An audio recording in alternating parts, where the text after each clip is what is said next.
So with that being said, again, it was just to give direction, and then it'll come back. So we'll move on to council announcements.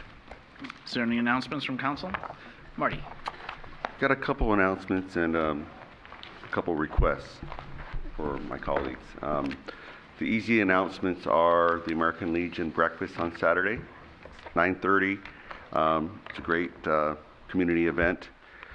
And Thursday at Bel Air School, there's a second harvest food distribution for those that could use a little bit more food for their family. That's at Bel Air School, 1:30 to 4:30. That's provided by Silicon Valley Second Harvest. And there's a bunch of St. Robert volunteers and San Bruno Lions and community members that go to that. Just one moment. I'm sorry to interrupt you. I just wanted to say, so this item, comments from council members, was erroneously not put on this agenda. And so we have to keep our comments basically to pancake breakfast or social events, things of that nature. We can't get into anything really substantive since it's not on the agenda this time. So asking for a study session on homelessness is out of the question? So this is really to the discretion of the council. I've tried to be consistent in my advice to the council about not discussing items that aren't on the agenda. Unfortunately, council member comments was inadvertently not placed on the agenda. I think if there's, I guess I would say that if council members would like to say something and suggest something, they can do that. But there shouldn't be any discussion about it. Staff is not going to be making any comments about those things. So it's okay for a council member to make some kind of, not asking for any discussion on it, just putting it forward and moving. Sure. I mean, certainly, I think the city attorney has opined on it as council's, within council's ability to ask for a study session. One of the other reasons why I think the city attorney has been articulating for new request items to be placed on the agenda is so there can be some discussion around them. For example, study session request or other things, there may be staff level comment that could be proffered that may have an impact on what the city council decides. And without it being agendized, I don't think you'd have the benefit of that information when you're deciding whether to, for example, have a study session on any given topic.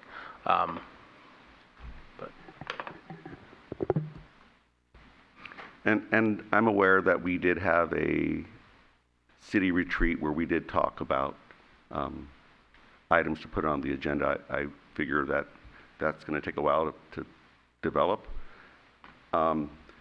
because at the San Bruno Lions had a speaker speech contest for students, and the topic was homelessness. And there was 4 great speakers, 3 from CAP, 1 from Mills, that commented, and it really touched me because it made me question: are you doing enough? Individually, are you doing enough for homelessness to help the homeless? And it's been, the last time the council talked about that was in May of 2018. So that's why I'm bringing it forward here. I'll keep it really short. I think it's important that we also start looking at, it's been 3-4 years since we had a study session downtown and actually had a meeting and walked the downtown. I think that would be good to look at again. And having a development subcommittee to be brought forth, because there's a lot of things going on, and I think it'd be helpful to have that subcommittee. So I'll leave it at that. Michael. So I was at the community preparedness meeting this past week, and they thought that they might be up to do their report at this meeting. And I noticed that they dropped off these flyers for the CERT program, and it starts next month in March. And so Since they didn't have their presentation, and I know that they wanted to talk about this, I thought I'd go ahead and bring it up since even if they present at our next meeting, it's still before this, but just to give everybody runway, if they are interested in doing CERT, it starts on March the 11th, and you can go to the city's website, and under the fire department section, there's information there on the CERT program. I went through it last year, and I think it was a lot of fun, and I definitely recommend that everybody who is willing and able to go through the program. So that's it for me. Yeah, I know we're going to have our policy priority setting meeting in March, I believe. So that a follow-up? Yes. Yes, so March 10th. So I just wanted to ask that we're going into election season. We see it all over you just turn on the TV and you open the newspaper and it's there. And so I really want to talk about campaign finance reform here in San Bruno at that meeting. We had an election last year wherein traditionally candidates spent less than $10,000, and we had over $100,000 in this race. So I'd really like to look at campaign finance reform for this particular election cycle, if needed, to get something on the ballot by November, if policy-wise, to get something to this council as soon as possible, if the council supports it.